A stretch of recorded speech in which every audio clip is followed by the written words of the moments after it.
AI is everywhere right now. It's in your phone, your school tools, your social apps, your search results, and even the way music and videos get recommended to you. So today we're talking about a big question. How is AI affecting teens, both in helpful ways and in ways that can quietly mess with your mood, your choices, and your confidence? And we're doing this for two audiences at the same time, parents and teens, because you're living in the same world, but sometimes it feels like a different planet. And we're not here to do the classic technology is scary routine. AI isn't automatically good or bad. It's powerful. And power always depends on how it's used, who's using it, and whether you even realize it's shaping what you see. Let's start by grounding this. When we say AI, we're talking about things like recommendation algorithms on TikTok, Instagram, and YouTube. We're talking about chatbots that can write essays or answer questions. We're talking about filters that change faces, tools that generate images, voice cloning, and systems that predict what you might click next. Basically, AI is behind the scenes deciding what gets placed in front of you and how it's packaged. And for teens, that matters a lot because teen years are already about figuring out identity. Who am I? How do I fit in? What do other people think? And AI can turn that volume way up. So let's hit positives first, because there are real benefits. Teens can use AI like a 24/7 tutor. If you're stuck on algebra, a writing outline, chemistry concepts, or even learning a language, AI can explain it 5 different ways until it clicks. And that can be a game changer for students who don't feel comfortable raising their hand, or who don't have access to extra help. It can also support certain learning needs, like breaking down big tasks into smaller steps, rephrasing text, or helping someone practice interviews or presentations. Creativity is another big win. Teens are using AI to brainstorm story ideas, make beats, mock up designs, learn animation, or explore coding faster than ever. For a lot of kids, it lowers the barrier to starting. Instead of thinking, I'm not good enough to try, they can get a boost and build confidence. And there's also a social and emotional angle that's complicated, but real. Some teens use AI tools to practice difficult conversations, like how to apologize to a friend, how to say no, or how to ask for help. That's not a replacement for people, but it can be a stepping stone. Parents listening might be surprised by this, but sometimes teens find it easier to start with a tool that doesn't judge them, especially if they're anxious, shy, or worried about being misunderstood. Okay, now the other side. Let's talk about how AI can negatively influence teens. One of the biggest risks is comparison. Not just comparing yourself to influencers, but comparing yourself to content that has been optimized to be irresistible and polished, sometimes even generated or heavily edited by AI. Right, you might be looking at faces and bodies that aren't real, routines that aren't realistic, lifestyles that are carefully curated, and jokes or hot takes engineered to get reactions. If your brain is absorbing that for hours a day, it can change what you think is normal, and that can hit self-esteem hard. Teens may start to feel like they're behind, ugly, boring, not successful enough, not popular enough. Parents, it can look like, why are they so moody? But sometimes it's the quiet pressure of constantly seeing an impossible standard. Another issue is attention. Recommendation systems don't exist to help you grow as a human. They exist to keep you scrolling. AI learns what hooks you, what makes you pause, what makes you angry, what makes you laugh, what makes you feel insecure, and then it feeds you more. And let's be honest, anger and insecurity are extremely sticky. So the algorithm may push content that's more extreme over time, not because it hates you, because it's chasing engagement. That leads into a bigger topic, beliefs and identity. Teens are exploring politics, relationships, gender, success, body image, and mental health content. That can be helpful, but it can also become a tunnel where you only see one viewpoint, one set of values, one type of person to be. Parents, if you've ever thought, where did my kid even get this idea? Sometimes the answer is a chain of videos that gradually pulled them toward a more intense version of whatever they first clicked on. Let's talk misinformation, too. AI can generate convincing text, images, and even voices. So now it's not just is this true, Was this even made by a real person? And teens are unfairly expected to be expert fact-checkers. A fake screenshot, a deepfake audio clip, or a made-up story can spark drama in a school community overnight. It's not just global politics, it's local social life. Which brings us to another tough point: reputation risk. AI can be used to create fake images, fake accounts, fake messages. That means the old advice, "Don't post things you'll regret," isn't enough. Now the problem can be, someone else can generate something that looks like you, and that's terrifying. So if you're a teen listening, if something like that happens, it's not your fault. The most important thing is to tell a trusted adult quickly, save evidence, and don't try to fight it alone. Now, let's talk about school because it's the area where AI is causing the most arguments in families. Teens, you might see AI as a tool. Parents, you might worry it's cheating. Here's the honest middle ground.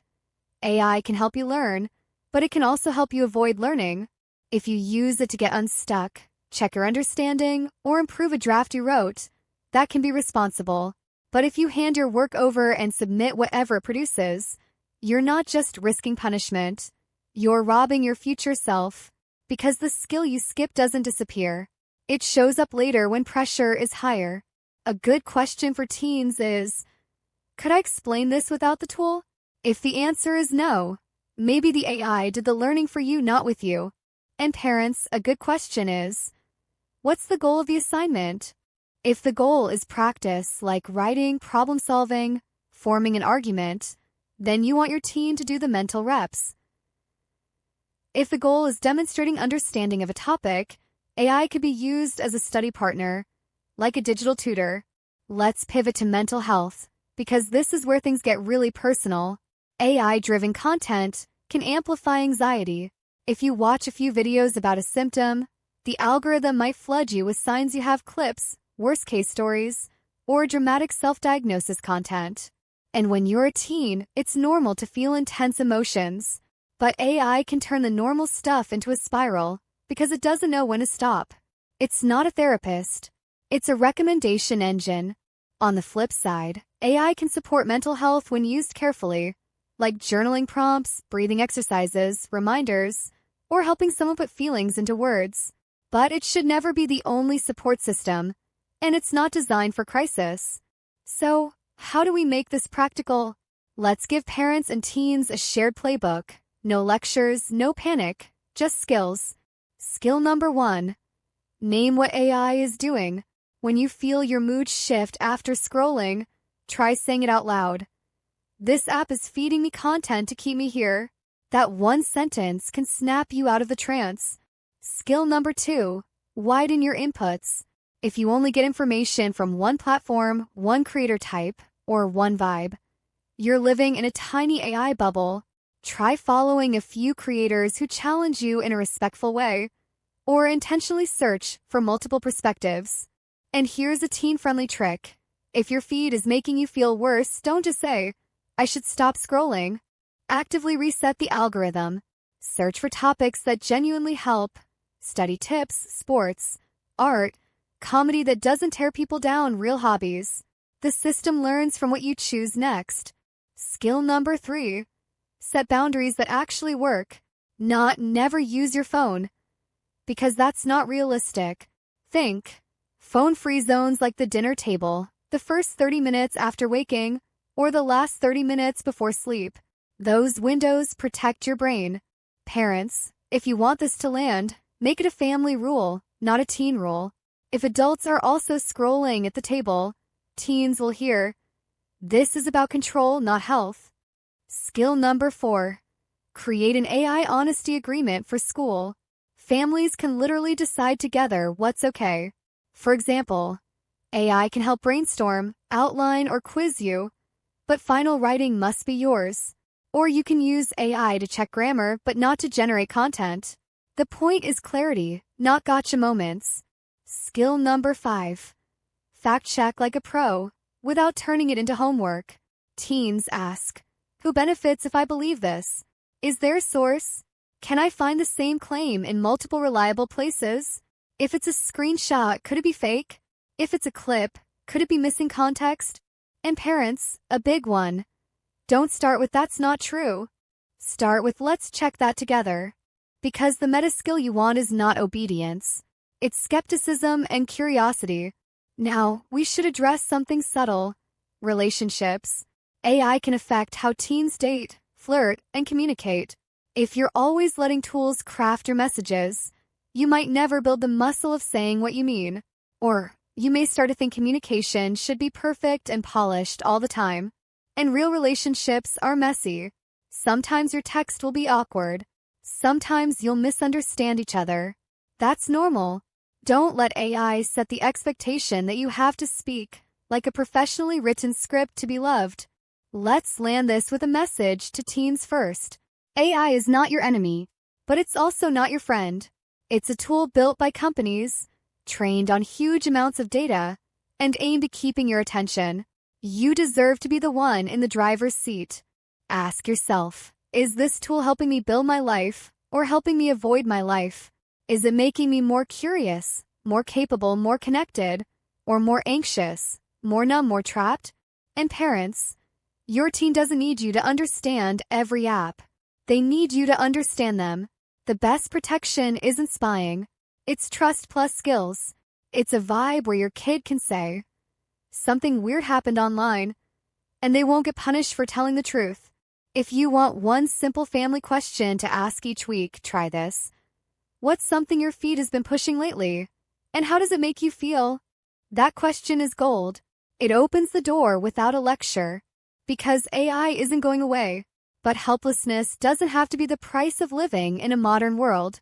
With a few habits, a few boundaries, and honest conversations, teens can get the benefits of AI without getting shaped by it in ways they didn't choose.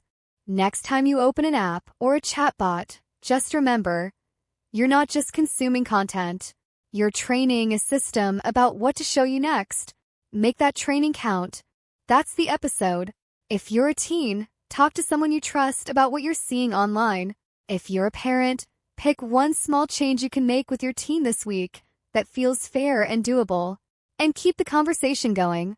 This is Ruth Kongaika, your host. Thank you for listening. Come back for more episodes of parenting with love, light, and laughter.